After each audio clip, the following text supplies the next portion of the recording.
Hello, welcome to Your Academy. At Your Academy, today we would be dealing with the critical analysis or critical appreciation of The Canonization by John Donne. We have already dealt with the detailed analysis of this poem, and this lecture would be dedicated to critically evaluating this poem. Now, in the critical appreciation of a poem, we would look upon the structure of poem, we would look upon the meter of poem, we would look upon the style of this poem, the rhetoric devices used by the poet, the techniques used by the poet to communicate his idea to the readers. Now, coming at the structure of this poem is composed in 5 stanzas, and all the stanzas consist of around 9 verses.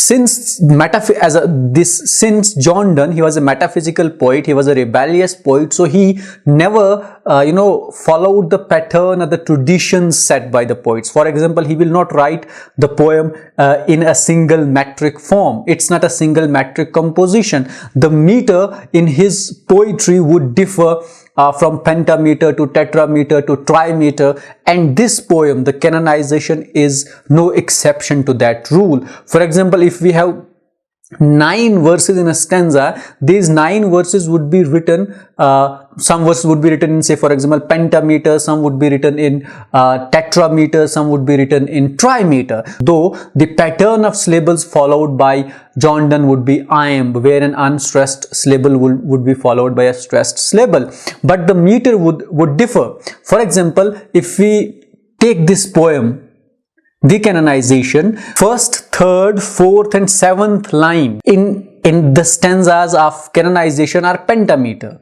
They are 5 feet. Verses are, these verses have 5 feet.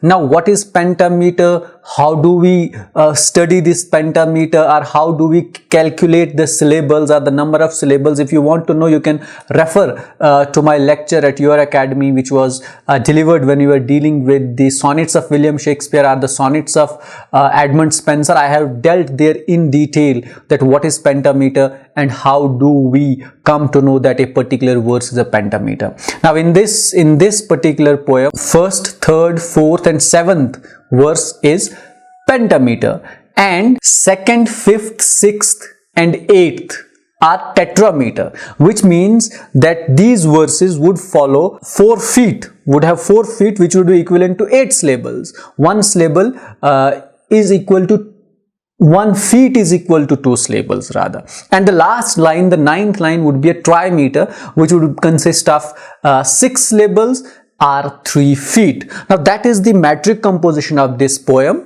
We have pentameter, we have tetrameter and we have trimeter.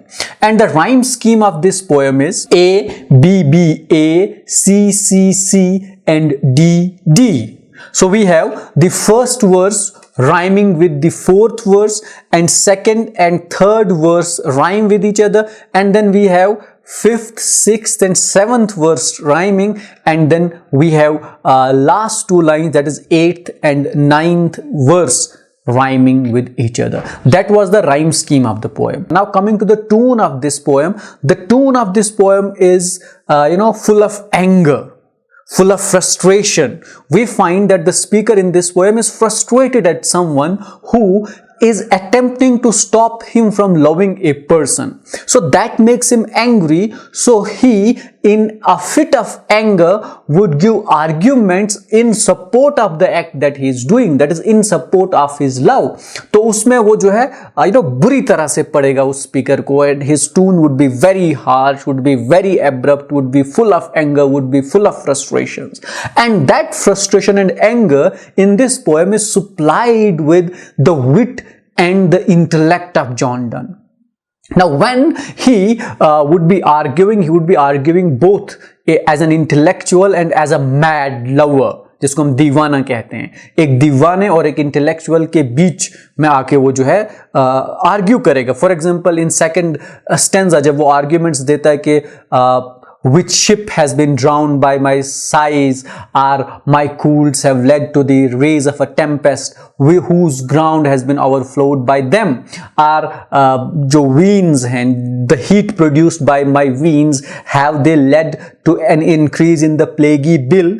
Now these are arguments of a lover. These are arguments of a lover. These are not the arguments of an intellectual, because here he is exaggerating. He is using hyperbole, and that was one of the characteristic feature of metaphysical poets and John Donne in particular. वो चीजों को exaggerate करके present करता है कि मेरी आहों से कौन सा तूफान आया, कौन सी कश्ती डूब गई, कौन सा घर जो है फ्लड में डूब गया, या कौन सा बंदा प्लेग का पेशेंट हो गया. तो दैट इज हाइपरबॉलिक, जिसमें वो अपनी इमोशंस को हाइपरबोलिकली एग्जैजरेट करता है. तो ये एक एस्पेक्ट है उसके आर्ग्यूमेंट का.